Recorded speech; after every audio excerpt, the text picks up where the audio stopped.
So I just want to ramble a little bit about the evolution of these utility knives. This is, everybody's common, retractable utility knife. These are great. I mean, they work very well. They're super reliable. There's almost no hot spots on it. So a day's worth of use, probably not going to get any hot spots on your hands, obviously calluses and stuff like that. But, for some of these things, they're just loaded with hot spots. So this was the first folding utility knife I ever got, and it's very primitive. You can see that it uses a screw to retain the blade, which was an enormous pain. So this thing, kind of got relegated to the bottom of the toolbox. It locked pretty good. It actually isn't full of hot spots. It's a little gritty. This clip here kind of digs in. This open back kind of digs in. Same with the front.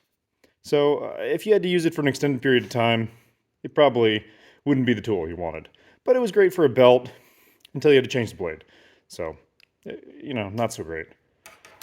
They started coming up with new designs. This was a Cobalt. So this had like a little flip latch.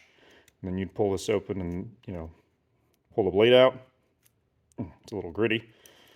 And this worked okay. Actually, I can say this worked decently well. The blade never slipped out on me, anything like that. I just, I don't know, I didn't find myself using it too much. I didn't really care for the pocket clip that much.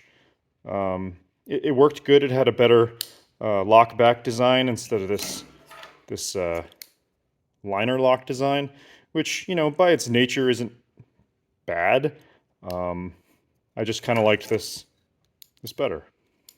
So that was next. And this was a little closer to what we got now. So this is kind of the next evolution for these. And you can see this has a spring style. See this little knurled area? You just push down on this and the blade slides out. And this was pretty good until you accidentally hit this while you were cutting something and the blade popped out. And that was pretty frustrating. Body-wise, though, not a lot of hot spots. It looks like it would have a lot, but surprisingly, this nice thick thumb area was great. The only real problem was these sort of edges down here, but it wasn't as bad. It has the closed spine as opposed to these liner lock ones that have the open spine. It was pretty good. Just frustrating when you accidentally hit that. So this Milwaukee I carried for, my goodness, a long time. Probably since it came out. I really, really liked this thing. It was great. It still is great, in all honesty. The only thing that was frustrating is sometimes I would be, kind of getting in an area, like let's say I was cutting carpet or something like that, or cutting up tight to an edge, and I'd be putting some sort of a side force on here. Sometimes I'd hit this and pull the blade out. I've been cutting stuff that has, what is that stuff, like a rubber adhesive on there. So the blade's kind of sticky in there. But it's got this little tab you push that locks the blade in. And it doesn't hold it perfectly tight, but it's still good enough. It was great. There are hardly any hot spots. You remove the pocket clip, it is great. It feels great in your hands. It stows in your pocket very well. This button style lock is definitely my preference.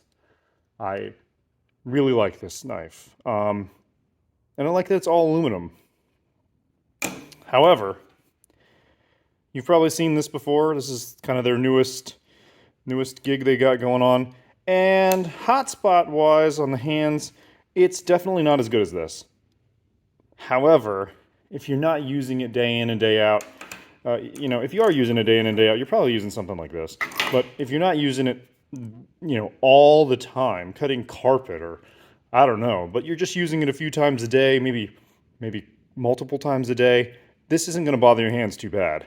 But for the utility that it carries, it is well worth its space in your pocket. So they changed the lock location from this side to this side. I'm really not sure why. My best guess is that when it was on this side, the blade was facing you. If you were, if you're right-handed and you're pulling the blade out with your left hand, the blade was facing you. I don't know. Maybe now it's not facing you, I guess. Just a guess. Seems logical. They also added this little, I don't know if you can see that, this little tab. Kind of keeps you from accidentally pressing it. It's not in the way, but it does keep you from accidentally hitting it, especially when you're, thumbs on the top, or if you were pushing up against the side trying to get in there. This was a good idea. I mean, whoever engineered this did a fabulous job. So, got a lanyard spot. I don't know who uses that, but maybe somebody does. Working on ladders or something, and you have to have, safety strap. Same locking mechanism. Same little cutter here for, I don't know, rope, or I don't know, whatever people use that for. I never use it. It never seems to cut well. But, I guess you got the space, might as well throw it in there. But, one of the best things, it's got a screwdriver. The screwdriver is a liner lock, so it locks in position. It doesn't lock at 90, but it does detent at 90, which is very nice. So if you need a little extra torque, you can get it on there. The bit that it contains, I'm assuming, is proprietary. It uses these little notches here that engage with the little clip inside of here. And it does work pretty well. It's kind of fiddly to get in there. And it never quite looks like it's in all the way. I mean, that's all the way. But it works really well. I mean, it's in the center line of the tool, so even though the tool is flat and it's kind of wonky to turn, when you need a screwdriver in a pinch, or whatever the case may be, maybe you don't got a regular screwdriver with you, this is great. I mean, I can't say how many times I use this. This is what I pretty much carry in my pocket all the time. There is a few other features in this thing which are pretty cool. Bottle opener, little addition. Every once in a while I've ran into a situation where it's nice to have. And then hidden in here, I actually just recently discovered this. If you look here, there's a little image of a razor blade. And if you look behind here, you can see that tucked in there is a little lock that you kind of got to pull out of the way.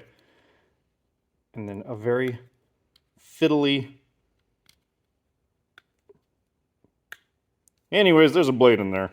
It is super fiddly to get in and out, but you can at least say, I got a spare blade with me. Might take you a minute to get it out, but at least you got it. And it does lock in there, which, I mean, that is pretty cool. Whoever thought of all these little nuances and details, they did a really good job. A little knurling on the back. Well, I don't know if you want to call it knurling. The plastic on this thing, I thought that I wouldn't like as much as the aluminum. But they're using what I'm assuming is like a glass-filled nylon that they use in their other tools. It holds up surprisingly well. Obviously, it's got some steel liner in there to reinforce it. And surprisingly, this nylon rejects the oil and grease really well. So even through use, you can see this thing doesn't really look that bad. So overall, pick one up. I think you'll be happy with it.